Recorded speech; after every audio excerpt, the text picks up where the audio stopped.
السلام علیکم. سنو ایف ایم نیوز بلیٹن کے ساتھ میں ہوں رفیقہ اکرم. سب سے پہلے ہیڈ لائنز.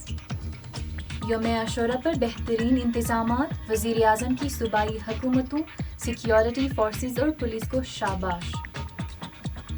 NDMA نے درجہ حرارت میں اضافے کے پیش نظر گلگت بلتستان میں الرٹ جاری کر دیا.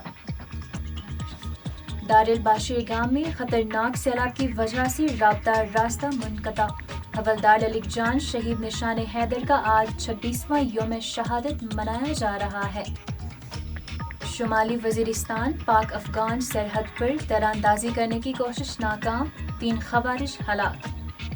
ساؤتھ ایشین کراٹے چیمپئن شپ، پاکستان کے حذیفہ ارشد نے گولڈ میڈل جیت لیا. اب خبروں کی تفصیل.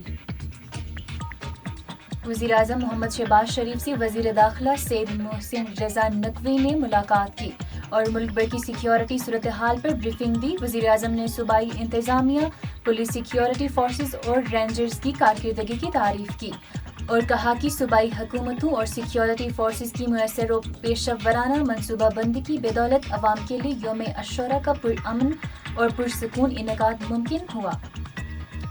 نیشنل ڈیزاسٹر مینجمنٹ اتھارٹی نے درجہ حرارت میں اضافے کے پیش نظر گلگت بلتستان میں گلیشیائی جھیلوں کے پھٹنے کے خدشے سے متعلقہ الرٹ جاری کر دیا ہے.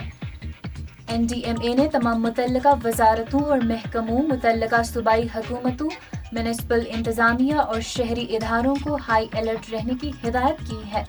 انہوں نے عوام اور سیاحوں کو ہدایت کی ہے کہ وہ خطرات سے دوچار علاقوں میں جانے سے گریز کرے اور سرکاری ایڈوائزری پر عمل کرے.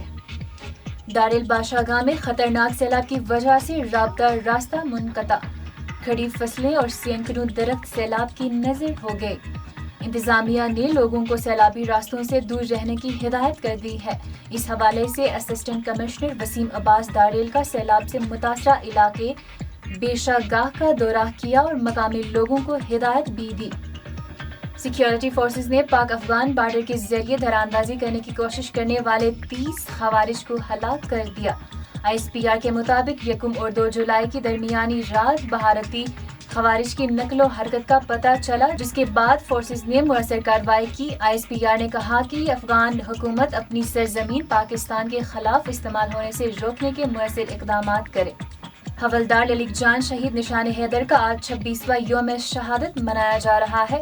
Field marshal Syed Asim Munir, chairman joint chief of staff committee, سربراہ پاک فضائیہ، نیول چیف اور افواج پاکستان نے شہداء کو خراج عقیدت پیش کیا.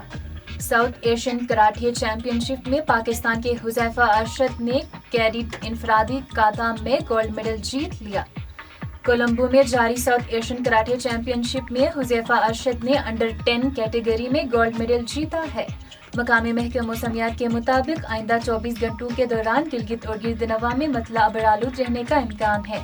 گلگت میں زیادہ سے زیادہ درجہ حرارت 32 اور کم سے کم 22 درجہ سینٹی گریڈ ریکارڈ کیا گیا. ہوا میں نمی آج صبح 41% اور شام کو 25% رہی. گلگت میں سورج کل صبح 4:47 پر طلوع اور شام کو 7:27 پر غروب ہوگا. اسی کے ساتھ ہی سنو FM گلگت سے خبریں ختم ہوئی. مزید تفصیلات کے لیے ہمارے ساتھ جڑے رہیے گا.